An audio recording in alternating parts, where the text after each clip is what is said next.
दया करो, मुझे छोड़ दो। कोई दया नहीं मिलेगी पापी। तूने जो पाप किया है उसकी कोई माफी नहीं।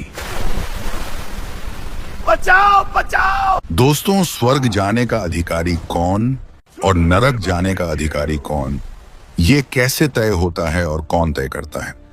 कई बार अनेक पाप करने वाला स्वर्ग जाता है और लाखों पुण्य करने वाला मनुष्य भी नरक में जाता है।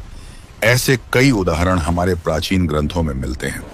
जब यही प्रश्न महाराज युधिष्ठिर ने भगवान श्री कृष्ण से पूछा, तब भगवान श्री कृष्ण ने इसका बहुत ही सरल उत्तर महाराज युधिष्ठिर को दिया था। आज की इस कथा में हम उसी महत्वपूर्ण राज से पर्दा हटाने जा रहे हैं जिसे जानना प्रत्येक मनुष्य को अनिवार्य है। दोस्तों, यह प्राचीन पौराणिक कथा बहुत ही ज्ञानवर्धक है। इसे आप बहुत ध्यान से सुनिएगा, क्योंकि इस कथा में बहुत ही ज्ञानवर्धक बातें बताई गई हैं जो आपके जीवन को मंगलमय बना देंगी। और दोस्तों, इसे हमने यह वीडियो बहुत मेहनत से बनाया है। अगर आपकी हमारी मेहनत पसंद आए तो एक लाइक जरूर कर देना और कमेंट में जय श्री कृष्ण अवश्य लिख देना। तो चलिए सुनते हैं वह कथा। एक समय की बात है जब पांडुपुत्र महाराज युधिष्ठिर अत्यंत व्याकुल भाव से भगवान श्री कृष्ण से पूछा, हे मधुसूदन, आप सर्वज्ञ हैं, त्रिकालदर्शी हैं। संसार की कोई भी गति आपसे छिपी नहीं है। मेरे मन में कर्मों के फल को लेकर एक गहरा संशय उत्पन्न हुआ है। कृपा कर मेरा मार्गदर्शन करें। भगवान श्री कृष्ण ने मंद मुस्कान के साथ कहा, हे भ्राता युधिष्ठिर, एक राजा और एक जिज्ञासु के रूप में प्रश्न पूछना आपका अधिकार है और उन संशयों का निवारण करना मेरा कर्तव्य। निसंकोच कहिए, आपके मन में क्या दुविधा है?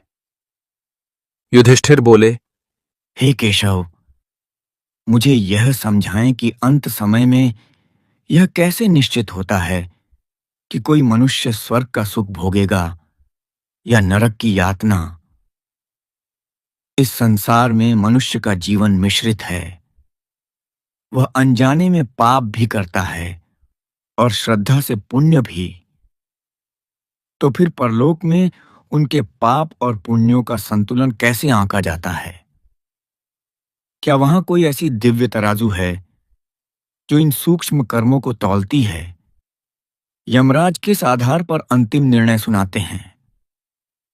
महाराज युधिष्ठिर के इस जन कल्याणकारी प्रश्न को सुनकर भगवान श्री कृष्ण की आंखों में एक विशेष चमक आ गई।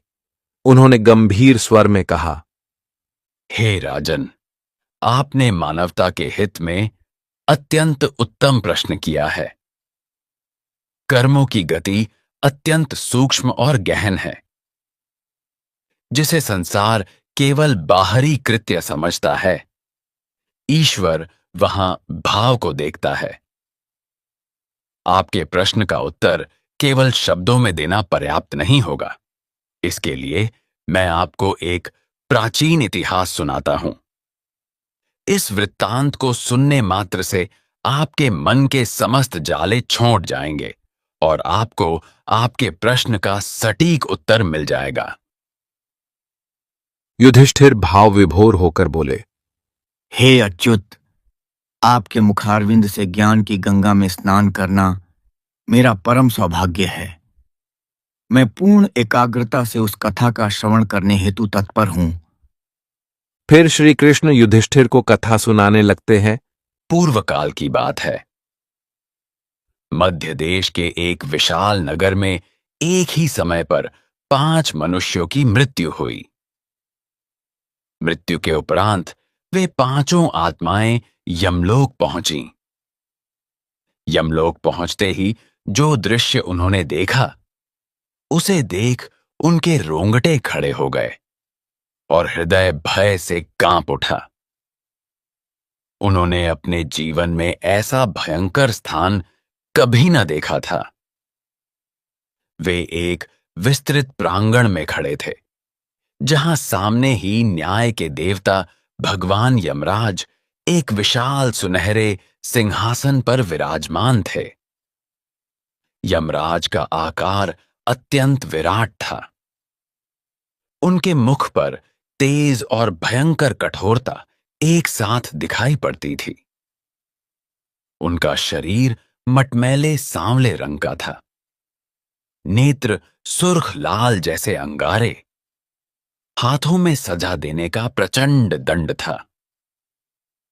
उनके सिर पर मुकुट दमक रहा था और गले में सर्पों की माला लटक रही थी। महाराज यम के समीप ही चित्रगुप्त बैठे थे। उनके हाथों में संसार के प्रत्येक जीव के जीवन भर के समस्त कर्मों का विवरण रखने वाली एक विशाल पोथी थी। चित्रगुप्त का चेहरा गंभीर था। वे समय समय पर उस लेखा पुस्तिका के पृष्ठ उलटते और आगंतुक आत्माओं के कर्मों का हिसाब देखते जा रहे थे। उस सभा में यमदूत आत्माओं को आगे की ओर धकेल रहे थे ताकि यमराज के समक्ष न्याय हो सके। अनेक प्राणी भयभीत होकर चिल्ला चिल्लाकर रो रहे थे, अपने किए पापों पर विलाप कर रहे थे। कुछ यमदूत कड़क आवाज में उन्हें आगे बढ़ने को कहते जाते, वहीं कुछ अन्य आत्माएं आश्चर्यजनक रूप से शांत और प्रसन्न थीं, मानो उन्हें अपने उद्धार का विश्वास हो। इन पुण्यात्माओं के चेहरों पर एक दिव्य शांति थी और वे बिना विरोध आगे स्वर्ग द्वार की ओर बढ़ रही थीं। यमलोक के दाहिनी ओर दूर पर एक भव्य प्रकाश फैला हुआ था, जिससे मधुर संगीत और सुगंधित समीर आ रही थी। वह स्वर्ग का द्वार था, जहां से अप्सराओं का कोमल गायन सुनाई दे रहा था और दिव्य फूलों की सुगंध सब ओर बिखर रही थी। स्वर्ग के प्रकाश ने वहां उपस्थित पापात्माओं को एक क्षण को चकाचौंध कर दिया, लेकिन दूसरे ही पल बाईं ओर से उठती नारकीय अग्नि की लपटों और धुएं ने उन्हें फिर भयावह सत्य का स्मरण करा दिया। नरक के द्वार की ओर से आग की भयंकर ज्वालाएं उठ रही थीं। वहां से दुखद कराहों और चीखों का शब्द आकर कानों को कंपा रहा था। जलते तेल की कड़ाही की फुफकार, कोड़े बरसने की ध्वनि और पापियों के क्रंदन का भीषण कोलाहल वातावरण में गूंज रहा था। उस विकराल वातावरण को देखकर वे पांचों नई आत्माएं आपस में सिमटकर खड़ी हो गईं। उनका अंग अंग भय से थरथरा रहा था और चेहरों का रक्त संचार मानो थम सा गया था।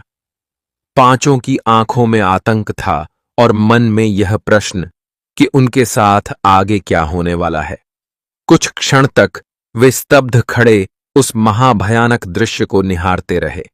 अंततः उनमें से एक ने कांपती आवाज में कहा, हे प्रभु, यह तो अति भयंकर स्थान है। उसके इतना कहते ही पांचों मानो अपनी व्यथा आपस में बांटने के लिए प्रेरित हो गए। मृत्यु के बाद की इस दारुण स्थिति में एक दूसरे का संबल ही उनके लिए एकमात्र आसरा था। वे पांचों धीरे धीरे बातचीत करने लगे और अपने अपने जीवन के पाप कर्मों का जिक्र छिड़ गया। प्रत्येक को अपने किए हुए कर्म स्मरण आने लगे और उनके परिणाम का भय सताने लगा। उन पांचों में से एक दुबला पतला पुरुष हाथ जोड़कर सुबकते हुए बोल पड़ा, भाइयों, मेरा नाम हरिदास है। मैंने अपने जीवन में अनेकों पाप किए हैं। दूसरे लोगों के घरों में चोरी करना मेरा धंधा था। जाने कितनों का धन चुराया, कितनों को कष्ट पहुंचाया और शायद कुछ लोगों का जीवन भी बर्बाद कर दिया। मैं जानता था कि मैं बहुत गलत मार्ग पर चल पड़ा हूं, लेकिन मेरे पास और कोई उपाय नहीं था। मेरे परिवार के पास 2 वक्त की रोटी तक का प्रबंध न था। हम दरिद्रता में जी रहे थे। कोई मुझे काम पर नहीं रखता था। सब मुझे तिरस्कार से देखते थे। मजबूरन मैंने चोरी की राह पकड़ी ताकि मेरे बीवी बच्चे भूखे न मरें। मैंने अक्सर उन्हीं के घर चोरी की जो अत्यंत धनवान और घमंडी लोग थे। किसी निर्धन की रोटी कभी नहीं छीनी। परंतु चोरी तो आखिर चोरी है। मैंने अनैतिक काम किया, चाहे कारण कोई भी रहा हो। मैंने चोरी के धन से अपने परिवार का पेट भरा, लेकिन इस प्रक्रिया में न जाने कितने निर्दोष लोगों को दुख पहुंचाया। उनके घर का सामान चोरी हुआ, उनके मन में असुरक्षा और भय भरा, और कुछ का तो सब कुछ उजड़ गया। मैं भले ही अपने बच्चों को भोजन दे पाया, पर बदले में मैंने अनगिनत माओं के बच्चों को रुलाया। अब यहां यमलोक में आकर मुझे अपने हर पाप का बोध हो रहा है। मुझे गहरा पश्चाताप है कि मैंने दूसरों को पीड़ा दी। मुझे डर है कि यमराज मुझे कठोर दंड देंगे। निश्चित ही मुझे नरक की यातनाएं भोगनी पड़ेंगी। यह कहते कहते हरिदास फूट फूट कर रो पड़ा। उसका शरीर सिसकियों से कांप रहा था और आंखों से आंसू लगातार बह रहे थे। चेहरे पर गहन अपराध बोध और ग्लानि छा गई थी।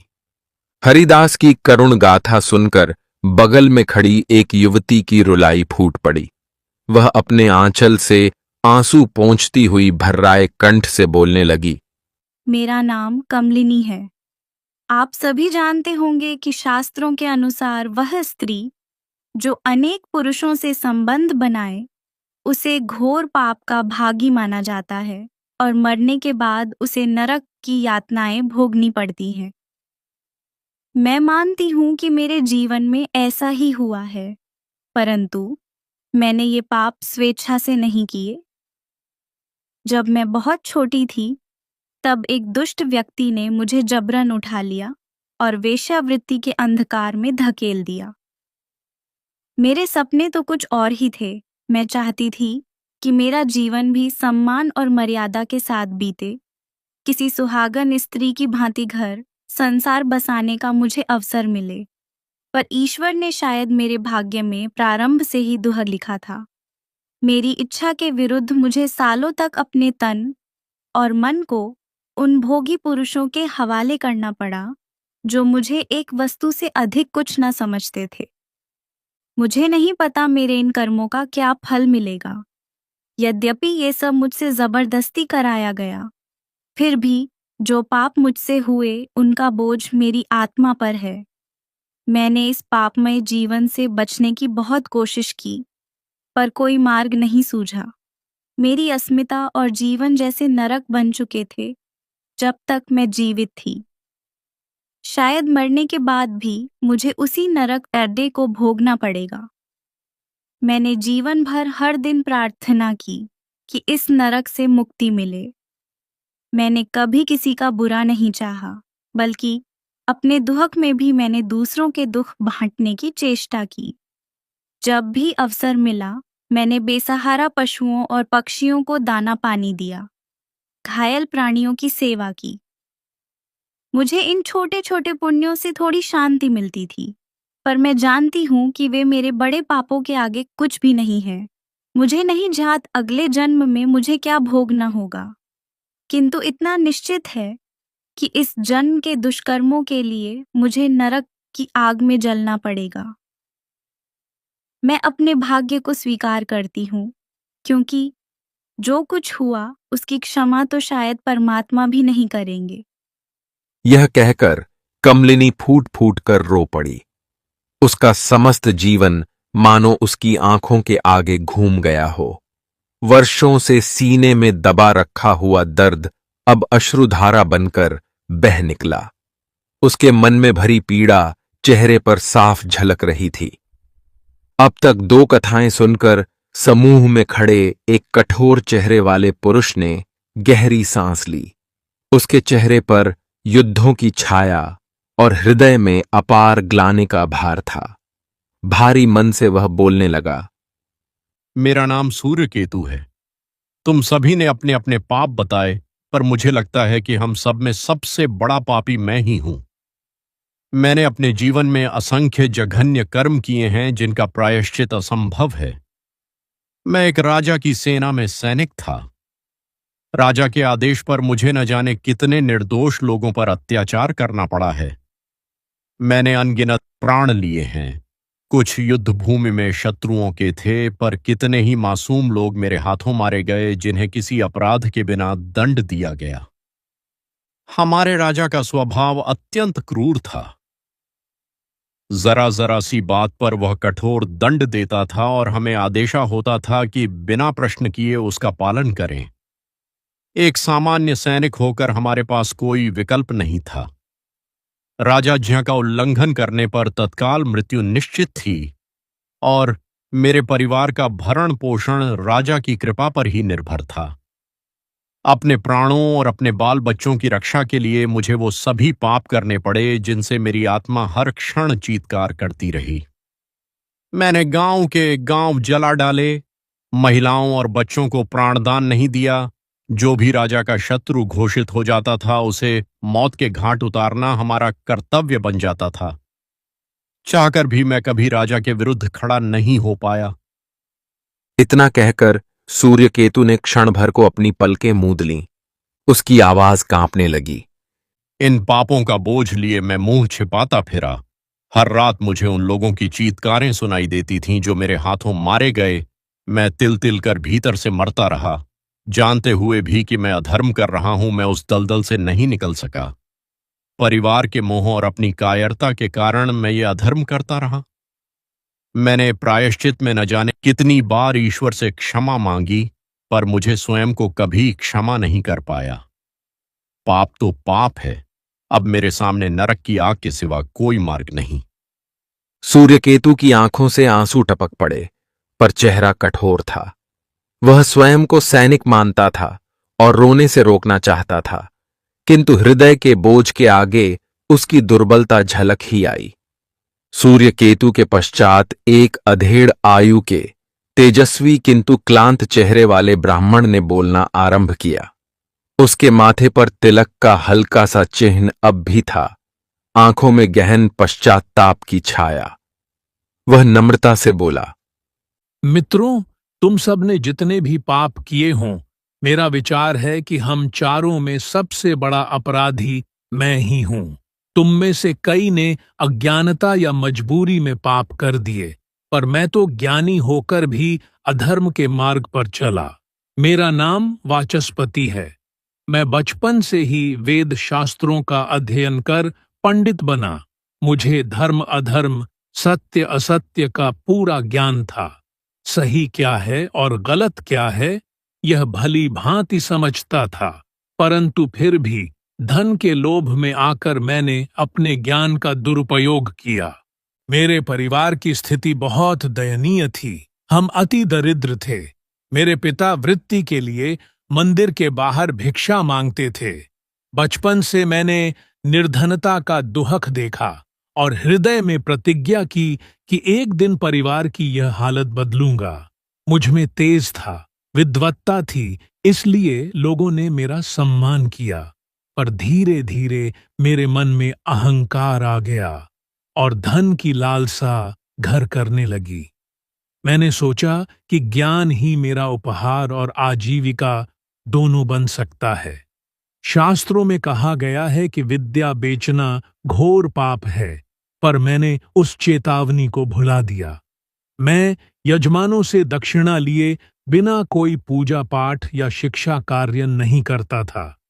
किसी जरूरतमंद को कभी मुफ्त में मंत्र नहीं बताए, कोई सलाह नहीं दी जब तक कि उसने मेरी मुट्ठी गर्म न की। इस प्रकार मेरे ज्ञान के बदले मुझे धन मिलने लगा और मेरे परिवार की गरीबी दूर हो गई, पर साथ ही मेरी आत्मा का प्रकाश बुझने लगा। मैं, जो शास्त्रों का जानकार था, खुद अधर्म के मार्ग पर चल पड़ा।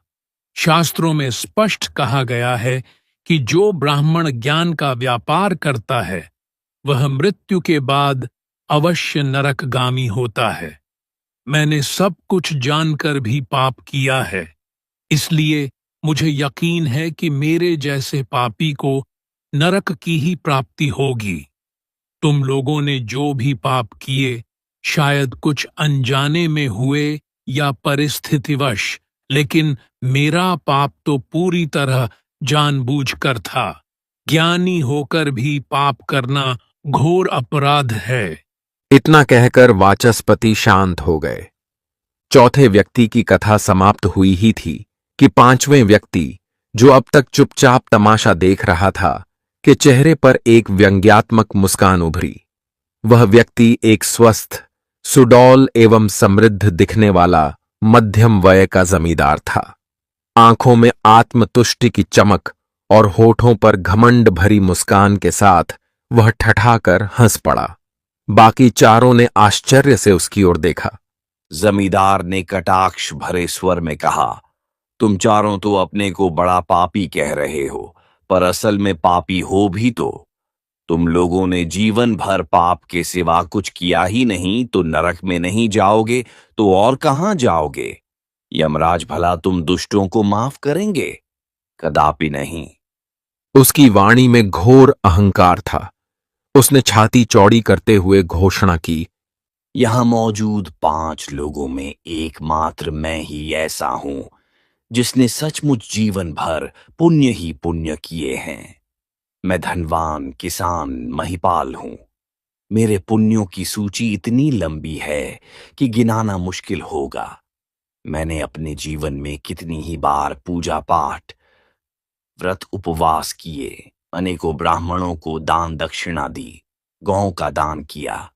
मरते समय भी मैंने एक सुपात्र ब्राह्मण को गाय दान में दी ताकि मेरे सारे पाप धुल जाएं। मेरे 3 पत्नियां और 10 पुत्र पौत्र हैं। मेरे मरते ही मेरे परिवार ने मेरी आत्मा की शांति के लिए बड़े बड़े धार्मिक अनुष्ठान शुरू कर दिए हैं। सब मेरे लिए श्राद्ध, तर्पण, पिंडदान और यज्ञ कर रहे हैं, जिससे मुझे मोक्ष मिल जाए। महिपाल बोले जा रहा था, मानो उसे अपने पुण्यों का बड़े ही गर्व से बखान करने में आनंद मिल रहा हो। मैंने सदैव अतिथि सत्कार किया।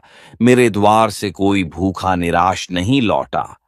हर रोज सुबह भगवान की आरती की, मंदिर गया, स्त्रियों का आदर किया, सदाचारी जीवन जिया। मुझसे जोए जाने अनजाने में भी यदि कोई त्रुटि हुई होगी तो मेरे बेटे जो श्राद्ध दान कर रहे हैं उससे वह भी कट जाएगी। इतने पुण्य जोड़े हैं जीवन भर कि यमराज तो क्या स्वयं विष्णु जी भी चाहें तो मुझे नरक में नहीं डाल सकते। मुझे तो निश्चित ही उत्तम लोकों की प्राप्ति होगी। महिपाल ने गर्व से चारों साथियों की ओर देखा। उसके मुख पर क्रूर हंसी थी। तुम सब तो घोर अपराधी हो, वह कहने लगा। तुमने तो पाप के सिवा कुछ नहीं किया। तुम लोगों का नरक में जाना तय है। मेरे साथ तुम लोगों की कोई तुलना नहीं, इसलिए आश्चर्य नहीं कि मैं स्वर्ग का अधिकारी हूं और तुम लोग सदैव के लिए नरकवास के। महिपाल की बातें सुनकर हरिदास, कमलिनी, सूर्यकेतु और वाचस्पति को क्रोध और क्षोभ मिला जुला अनुभव हुआ। वे स्वयं अपने अपराधों से दुखी थे, अतः प्रत्युत्तर में कुछ नहीं बोले, पर मन ही मन इस घमंडी किसान की बेसिर पैर की डींगों से व्यथित हो उठे। सब चुपचाप निगाहें झुकाए अपने अपने भाग्य के बारे में सोचने लगे। कुछ समय उपरांत यमदूतों ने उन 5 को संकेत किया कि वे आगे बढ़ें, क्योंकि अब उनके कर्मों का निर्णय होने को है। 5 के हृदय जोर जोर से धड़कने लगे। सबसे आगे हरिदास था, उसके पीछे कमलिनी, फिर सूर्यकेतु, फिर वाचस्पति और अंत में महिपाल। यमराज के सामने सबसे पहले हरिदास को प्रस्तुत किया गया। चित्रगुप्त ने अपनी पोथी में हरिदास के जन्म से लेकर मृत्यु तक के सारे कर्म पढ़कर सुनाए। हरिदास सिर झुकाए कांपते हुए प्रतीक्षा कर रहा था कि कब उसका दंड सुनाया जाएगा। चित्रगुप्त के वाचन समाप्त करने के बाद कुछ देर तक यमराज ने विचार किया। समस्त सभा शांत थी। केवल हरिदास के धड़कते हृदय की धुक धुकी मानो सुनाई दे रही थी। अंततः यमराज की गंभीर आवाज गूंजी। हरिदास, तुम्हारे पुण्य और पाप का हमने मूल्यांकन कर लिया है। तुम्हें अपने पापों का प्रायश्चित नरक में नहीं, स्वर्ग में प्राप्त होगा। तुमने अपने जीवन में किए पुण्यों के फलस्वरूप तुम्हें स्वर्ग की प्राप्ति होती है। जाओ, स्वर्ग के द्वार तुम्हारी प्रतीक्षा कर रहे हैं। यमराज का निर्णय सुनते ही हरिदास ने अविश्वास से सिर उठाया। उसे अपने कानों पर भरोसा नहीं हुआ कि उसके जैसे पापी को स्वर्ग भेजा जा रहा है। कुछ क्षण वह स्तब्ध खड़ा रहा। फिर जब यमदूतों ने उसे स्वर्ग की राह दिखाने के लिए हाथ बढ़ाया तो उसे विश्वास आया कि यह सत्य है। उसकी आंखों से आंसू छलक आए। इस बार वे पश्चात्ताप के नहीं, कृतज्ञता के आंसू थे। वह दोनों हाथ जोड़कर फूट फूट कर रोता हुआ बोला, धन्य है यमराज, जो आप न्याय करना जानते हैं। मैं अपने पुण्य का फल पा रहा हूं। प्रभु, आपकी कृपा है। इतना कहकर वह पुलकित हृदय से स्वर्ग द्वार की ओर बढ़ गया। अब बारी थी कमलिनी की। चित्रगुप्त ने कमलिनी के जीवन का विस्तृत लेखा पढ़कर सुनाया।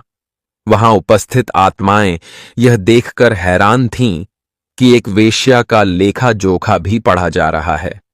महिपाल तो भीतर ही भीतर कुंठित हो रहा था कि ऐसी पापिन को भी क्या अब स्वर्ग का लोभ होगा। खैर, चित्रगुप्त के पाठ के उपरांत यमराज ने कुछ क्षण मनन किया। कमलिनी की आंखें भूमि की ओर थीं और अश्रु निर्झर अब भी उनमें झिलमिला रहे थे। कुछ देर मौन रहने के बाद यमराज ने निर्णय सुनाया। कमलिनी, तुम्हारे जीवन के पुण्यों और पापों का तुलनात्मक निरीक्षण करने पर ज्ञात हुआ है कि पुण्य का पलड़ा भारी है, अतः तुम्हें भी स्वर्ग की प्राप्ति होगी। फैसला सुनते ही कमलिनी को मानो एक नई जिंदगी मिल गई। उसने हैरान होकर अपना सिर उठाया और अचंभे से यमराज की ओर देखा। उसे विश्वास नहीं हुआ कि उसके जैसे जीवन को भी स्वर्ग में स्थान मिल सकता है। वह रो पड़ी, पर अब उसकी रुलाई में कुछ अंश धन्यवाद का था। उसने कांपते हुए स्वर में बस प्रभु, आपका धन्यवाद कहा और आगे कुछ बोल न पाई। वह हाथ जोड़कर यमराज और चित्रगुप्त को नमन करती हुई स्वर्ग की दिशा में बढ़ने लगी। उसके अश्रुओं में ग्लानि की जगह आभार चमक रहा था। इसके पश्चात सूर्यकेतु का नंबर आया।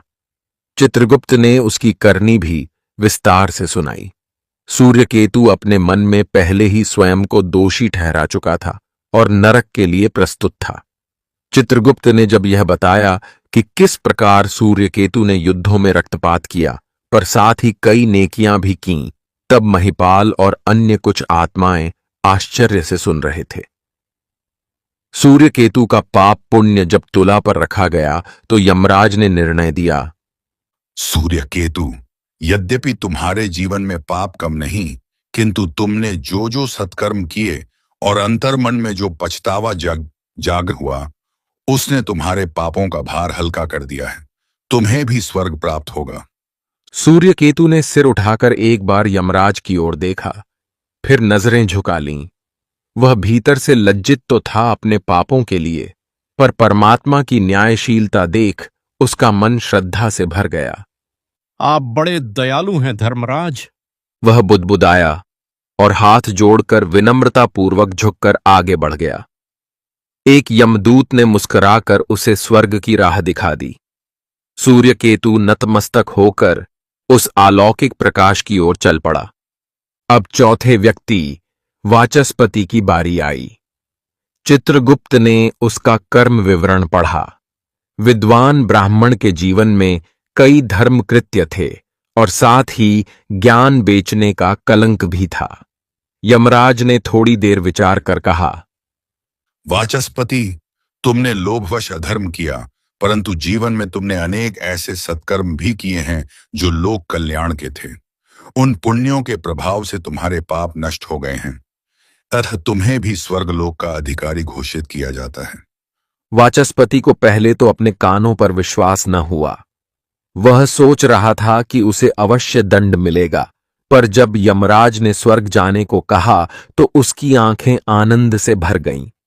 उसने कृतज्ञतापूर्वक सिर झुकाकर यमराज का धन्यवाद किया और भावविह्वल होकर स्वर्ग की ओर बढ़ गया। चारों आत्माओं को एक एक कर स्वर्ग जाते देख पीछे खड़े महिपाल का चेहरा पीला पड़ने लगा। उसे अपने नेत्रों पर विश्वास नहीं हो रहा था। जो लोग स्वयं अपने को महापापी मान रहे थे, वे सब स्वर्ग भेज दिए गए, और वह स्वयं, जो स्वयं को परम पुण्यात्मा समझता था, अभी तक यहीं खड़ा था।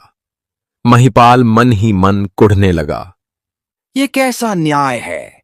यदि पापी और पुण्यात्मा सबको समान स्वर्ग मिलना है, तो फिर पुण्य करके क्या लाभ? उसके मन में ईर्ष्या और क्रोध की ज्वाला धधकने लगी। इसी उधेड़बुन में वह था कि तभी दो यमदूतों ने कठोरता से उसे धक्का देकर कहा, अब तेरी बारी है रे पापी, आगे बढ़ और धर्मराज के समक्ष उपस्थित हो जा। बहुत देर से अपनी बारी का इंतजार करवा रहा है। महिपाल को जैसे सांप सूंघ गया। वह छटपटा कर चिल्लाया, मुझे पापी क्यों कहते हो? मैं तो स्वर्ग जाऊंगा। मैंने जीवन भर कोई पाप नहीं किया।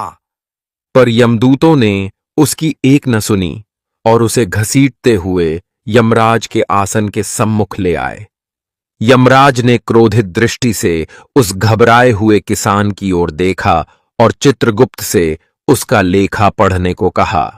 चित्रगुप्त ने महिपाल के जन्म से लेकर मृत्यु तक के समस्त कर्मों को पढ़कर सुना दिया। सुनते सुनते महिपाल को एहसास होने लगा कि कहीं कोई गंभीर बात है जो उसके समस्त पुण्यों पर पानी फेर रही है। जैसे जैसे चित्रगुप्त अंत की ओर बढ़े, महिपाल की पेशानी पर पसीना छलकने लगा। अंततः पढ़ना समाप्त हुआ और सभा पर सन्नाटा छा गया। यमराज ने कड़क कर पूछा, महिपाल, क्या तुम्हें अपने जीवन का कोई ऐसा पाप स्मरण है जो तुमने जानबूझकर किया हो और जिसे तुमने सबसे छिपाया? महिपाल, जो अभी तक डर के मारे थर थर कांप रहा था, यमराज का प्रश्न सुनते ही धरती पर गिरते गिरते बचा।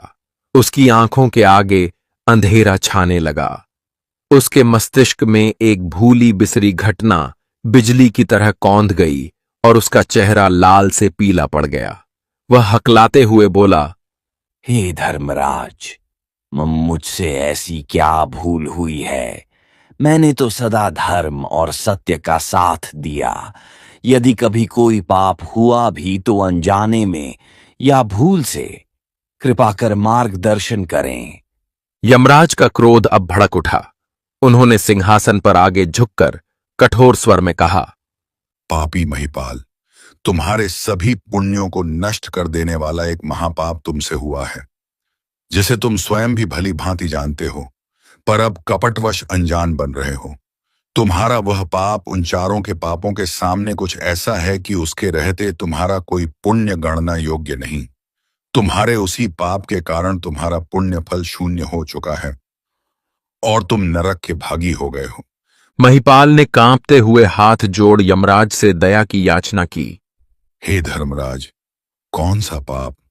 मैंने ऐसा क्या कर दिया? मैंने जीवन भर मंदिर में पूजा की, ब्राह्मणों को भूमि दान की, गौओं की सेवा की, फिर ऐसी क्या भूल हो गई जिससे मेरे सब पुण्य नष्ट हो गए? आप जिन चारों को स्वर्ग दे रहे हैं, उन्होंने तो अनगिनत अपराध किए हैं, फिर भी आप उन्हें क्षमा कर रहे हैं। मेरे साथ अन्याय क्यों? यदि आप जैसा न्याय धर्म का पालन करने वाला भी ऐसा अन्याय करेगा, तो पृथ्वी पर कौन धर्म का मार्ग अपनाएगा? यमराज ने अब अपना क्रोध नियंत्रित करते हुए गंभीर स्वर में कहा, महिपाल, तुम्हें न्याय अन्याय का ज्ञान नहीं है। तुम अपने पुण्यों का बखान कर रहे हो, पर यह भूल रहे हो कि पुण्य और पाप की परख मात्र संख्याओं से नहीं होती, उनके पीछे के भाव से होती है। जिन चार व्यक्तियों को तुम पापी कह रहे हो, उनके हृदय में कहीं न कहीं पश्चाताप, दया और करुणा थी, जिसने उनके पाप का भार हल्का कर दिया। जबकि तुम्हारे हृदय में अहंकार और कपट भरा है, जिसने तुम्हारे सभी सत्कर्मों को कलंकित कर डाला। यमराज ने एक एक करके उदाहरण देना शुरू किया। पहले हरिदास को देखो। उसने चोरी का पाप किया था, परंतु कभी किसी निर्धन को नहीं सताया। वह केवल अहंकारी धनियों के घर चोरी करता और जो धन प्राप्त होता उसका अधिकांश भूखों को खिलाने में लगाता। उसका हृदय दयालु था। कई भूखे पेटों को उसने अन्न पानी दिया था। शास्त्रों में कहा गया है, परोपकाराय पुण्याय पापाय परपीडनम, अर्थात परोपकार करना पुण्य है और दूसरों को पीड़ा देना पाप है। हरिदास के परोपकार रूपी पुण्य उसके पापों से बड़े निकले, इसलिए उसे स्वर्ग का अधिकारी बनाया गया। महिपाल यह सुनकर कुछ लज्जित सा सिर झुकाने लगा, पर यमराज ने उसे अधिक सोचने का समय नहीं दिया और आगे बोले, अब कमलिनी को देखो। उस बेचारी ने अपना पतित जीवन स्वयं नहीं चुना था। उसे तो जबरदस्ती पाप के रास्ते पर धकेला गया। फिर भी उसके हृदय में करुणा थी। उसने अपने जीवन में अनेकों बेसहारा पशु पक्षियों की सेवा की। रोज चींटियों को आटा डाला, पक्षियों को दाना खिलाया, घायल कुत्तों की पट्टी की। उसने अपने से कमजोर प्राणियों पर दया दिखाकर बड़े बड़े पुण्य कमाए। उसके ये पुण्य उसके पापों से अधिक निकले, इसलिए उसे भी स्वर्ग में स्थान मिला। इसके बाद यमराज ने तीसरे व्यक्ति सूर्यकेतु की ओर इंगित किया। उस सैनिक ने निस्संदेह जीवन भर अत्याचार किए, पर अधिकतर वह अपने राजा की आज्ञा से विवश था।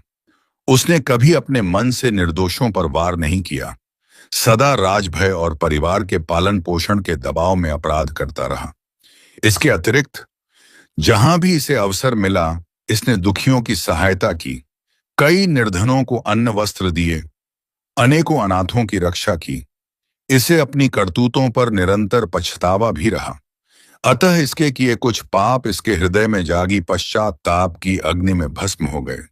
इसीलिए इसके पुण्य पापों पर भारी पड़े और इसे स्वर्ग का पात्र बना दिया गया। महिपाल का अहंकार अब तक काफी टूट चुका था। वह शर्म से गढ़ा जा रहा था, परंतु यमराज ने अपनी दृष्टि चौथे व्यक्ति वाचस्पति पर डालते हुए कहा, इस ब्राह्मण ने अपने ज्ञान का दुरुपयोग अवश्य किया, पर अपने जीवन में कभी किसी अभावग्रस्त को अपने द्वार से खाली नहीं लौटाया। इसने जितना धन अर्जित किया उसका बड़ा हिस्सा गरीबों में बांट दिया, गौशालाएं बनवाईं, अनेकों विद्यार्थियों की निःशुल्क सहायता की। इसने सत्संग और प्रवचन द्वारा भी कई प्राणियों का कल्याण किया। इसके ये पुण्य इसके उस एक पाप से कहीं बढ़कर थे, इसीलिए इसे भी स्वर्गलोक में स्थान मिला। यमराज ने अब महिपाल की ओर तीक्ष्ण दृष्टि घुमाई। महिपाल लज्जा और भय से थर-थर कांप रहा था। यमराज ने गर्जना करते हुए कहा, और अब तुम्हारी बात करें महिपाल। तुमने जीवन में बहुतेरे धर्म कर्म किए होंगे, पर तुम्हारा एक पाप ऐसा है जिसने तुम्हारे समस्त पुण्यों को नष्ट कर डाला। स्मरण है तुम्हें कि तुमने एक अबला विधवा पर क्या अत्याचार किया था। महिपाल को मानो धरती निगल गई। वह पसीने से तरबतर हो गया और उसके मुंह से शब्द नहीं फूट रहे थे। यमराज ने खुद ही उस पाप का उद्घाटन किया। तुम्ही ने एक निर्धन निरपराध विधवा पर चोरी का झूठा आरोप लगाया था। तुम्हें मालूम था कि वह निर्दोष है, फिर भी अपने धन की रक्षा के लिए तुमने उस बेचारी को चोर कहा, उस पर व्यभिचार का भी लांछन लगाया। तुमने राजा के सामने उस अबला स्त्री के चरित्र को इस कदर कलंकित किया कि राजा ने तुम्हारी बातों को सच मानकर उस स्त्री को पत्थर मरवा मरवा कर मृत्युदंड दे दिया। याद है अब तुम्हें? महिपाल फफक कर रो पड़ा। मुझे क्षमा करें, मुझसे बहुत बड़ी भूल हो गई। वह गिड़गिड़ाने लगा, लेकिन यमराज का हृदय तनिक भी नहीं पसीजा। उन्होंने कठोर वाणी में कहा, महिपाल, तुमने जीवन भर जो सत्कर्म किए थे, उस एक पाप ने उन सबको नष्ट कर दिया। किसी निर्दोष पर झूठा दोषारोपण करना सबसे बड़ा अधर्म है। उसने तुम्हारे पुण्यों को ऐसा डसा कि एक भी पुण्य शेष न रहा। मनुष्य अन्य बड़े से बड़े पाप का प्रायश्चित कर सकता है, किंतु झूठा लांछन लगाने का कोई प्रायश्चित नहीं। ब्रह्महत्या, सुरापान, चोरी, ये सब महापाप भी तब त्याग से धुल सकते हैं, किंतु कपटपूर्वक निर्दोष का सर्वनाश करने वाले पापी को शमन करने का कोई उपाय शास्त्रों में नहीं बताया गया है। स्त्री पर झूठा कलंक लगाना तो और भी घोर पाप है। स्त्रियों को सदा आदर देने की शिक्षा दी गई है। मनुस्मृति में कहा गया है, यत्र नार्यस्तु पूज्यन्ते रमणते तत्र देवता, यत्रैतास्तु न पूज्यन्ते सर्वास्तत्राफलाह क्रिया। अर्थात जहां स्त्रियों का सम्मान होता है वहां देवता वास करते हैं, और जहां उनका आदर नहीं वहां किए हुए सभी कर्म निष्फल हो जाते हैं। तुम्हारे साथ भी यही हुआ है। तुमने एक निह अपराध स्त्री को कलंकित करके अपने समस्त पुण्यों को नष्ट कर लिया है। महिपाल ने रोते हुए कहा, हे धर्मराज, मुझसे अज्ञानता में वो पाप हो गया। मैं नहीं जानता था कि मेरी झूठी बातों से वह बेचारी मौत के घाट उतार दी जाएगी। मैंने सिर्फ अपना धन बचाने के लिए उसे दोषी ठहराया था। कृपा करके कोई प्रायश्चित बताइए जिससे मेरा उद्धार हो सके। यमराज ने क्रोधित होकर कहा, चुप दुष्ट, तूने वह कपट भरा झूठ पूरी चेतना में बोला था। महज अपना स्वार्थ साधने के लिए तूने सत्य का खून किया। यह पाप अक्षम्य है, इसका कोई प्रायश्चित नहीं। जो दूसरों पर झूठे आरोप लगाता है उसके लिए न इस लोक में क्षमा है न परलोक में। सत्य निष्ठा ही एकमात्र मार्ग है जो मोक्ष तक ले जाता है। सत्यमेव जयते नानृतम, अंततः सत्य की ही विजय होती है। असत्य का साथ देने वाले मनुष्य के कोटि कोटि पुण्य भी निष्फल हो जाते हैं। यमराज ने हाथ उठाकर अपने दूतों को आदेश दिया, इस पापी को नरक ले जाओ, इसे इसके कर्मों के अनुसार दंड मिलना चाहिए। यमदूत तत्काल महिपाल के हाथ पैरों में बेड़ियां डालने के लिए लपके। महिपाल छटपटाने लगा। वह जमीन पर गिरकर गिड़गिड़ाया, क्षमा प्रभु, मुझसे भूल हो गई, मुझे बख्श दो। पर किसी ने उसकी एक न सुनी। भयंकर यमदूत उसे घसीटते हुए आग की उन लपटों की ओर ले चले जहां से हृदय विदारक चीखें आ रही थीं। महिपाल की करुण चित्कार यमलोक में गूंजती रही, पर कोई उसे बचाने को आगे नहीं आया। दूसरे पापियों ने भी यह दृश्य देखा और कांप उठे। थोड़ी ही देर में महिपाल अदृश्य हो गया। नरक द्वार के भीतर समाते ही उसकी आवाज भी शांत हो गई। इस प्रकार से भगवान श्री कृष्ण ने युधिष्ठिर को वह कथा सुनाई। कथा सुनने के बाद युधिष्ठिर की आंखें खुल चुकी थीं। वे भाव विभोर हो उठे और भगवान को प्रणाम करते हुए बोले, प्रभु, आज आपने मेरे समस्त संशय दूर कर दिए। आपने दिखा दिया कि कर्मों का न्याय कितना सूक्ष्म और निष्पक्ष होता है। सचमुच पुण्य की सार्थकता तभी है जब हृदय पवित्र हो और पाप का परिमार्जन संभव है यदि मन में पश्चाताप और करुणा हो। सबसे बड़ा धर्म सत्य और अहिंसा है, यह आपने प्रत्यक्ष समझा दिया। प्रिय श्रोताओं, इस कथा से हमें यही शिक्षा मिलती है कि हमें कभी भी किसी पर झूठा लांछन नहीं लगाना चाहिए। सत्य जानकर भी असत्य का साथ देना घोर पाप है। जो दूसरों पर झूठा आरोप लगाता है उसे ईश्वर भी क्षमा नहीं करते और उसके सारे पुण्य नष्ट हो जाते हैं। इसलिए सदैव सत्य के मार्ग पर चलें, सत्य की रक्षा करें और हर जीव का सम्मान करें। विशेषकर नारी जाति का अपमान तो कभी न करें। यदि आपको यह कथा अच्छी लगी हो तो कृपया इसे लाइक करें और नीचे कमेंट में जय श्री कृष्ण अवश्य लिखें। साथ ही हमारे चैनल को सब्सक्राइब करना न भूलें। धन्यवाद।